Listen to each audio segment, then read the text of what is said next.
Joining us now to discuss is Director for the American Center for Education and Knowledge, Bruce Abramson.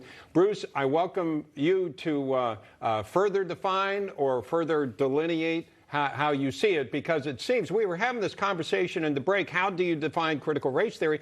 It seems as though those who are supporters define it a very different way than those who oppose it. Well, thank you very much. It's a pleasure to be back. And you're absolutely right. One of the things that I've written about it extensively in my book, is that we no longer speak the same language in this country. The people pushing critical race theory are racists. Now, let me define the term. Racism is distinguishing by race, mapping people, putting people into boxes by race, and then applying different rules and requirements and expectations to people in the different boxes. That is what they do. People teaching critical race theory are teaching your children to be racist. I wanted to ask you, actually, that lends itself to a part of this recent article that you wrote where you said, if you want to identify the greatest internal threat facing America, look past white supremacists to the critical race theorists who created them. Could you further explain that? Absolutely. What critical race theory is doing, and what all it is, I mean, they've got some very nice-sounding words, but what they're doing is they're going into classrooms, they've been in colleges, they're going into elementary schools now, and they're teaching children, be completely aware of race. Race is the most important thing. Whatever you do, pay attention to race. Understand that people of different races follow different rules, have different expectations, should be treated differently. This is how we want you to do it. This is what they're teaching. So they are heightening race consciousness. Then they're saying, a group of you out there, we're going to call white people. Now, I got to tell you, until 10 years ago, I never met anybody who identified as a white person. Maybe they were out there. I never met one. We're identifying you as white people. Well, if you want to know what creates white supremacism, it's telling people that they are a group called white people and that they are in competition with all the other racial groups. Critical race theory is creating white supremacists. One of the things I notice about it is that there's an assumption that the system is racist. And even people of color who do advance in that system are somehow advantaged to do that by white people for their own benefit. So, correct me if I'm wrong on that. And I was kind of curious, what then would they find acceptable?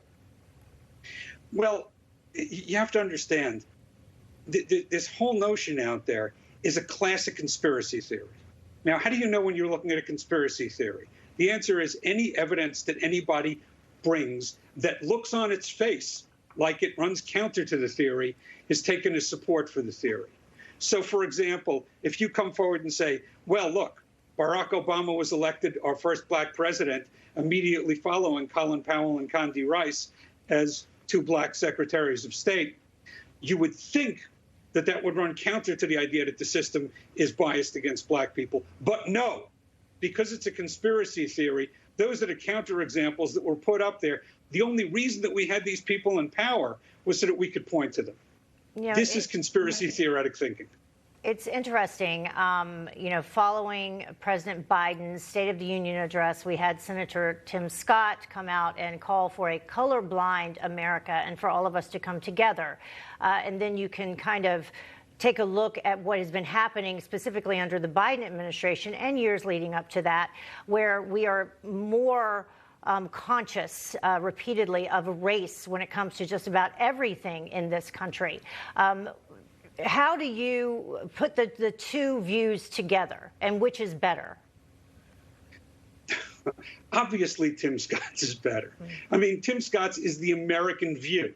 These people, the critical race theorists, they are the heirs to the Ku Klux Klan. I mean, there is a long tradition of supremacist thinking in America. It's terrible. We've transcended it. We've gone beyond it. We've buried it. But you know what? There are a lot of race drifters out there who make a lot of money fomenting racial division. And that's what we've been seeing really over the past 10 to 15 years. It's gone through the stratosphere. Tim Scott has it exactly right. And what's more, anybody who cares about the welfare of minorities in this country understands that the way that you move forward is to downplay race consciousness. The people heightening race consciousness are the biggest enemies of minority advancement in this country. They are racist. All right. Very interesting conversation. Thank you very much, Bruce Abramson. Thank you, sir. Thank you.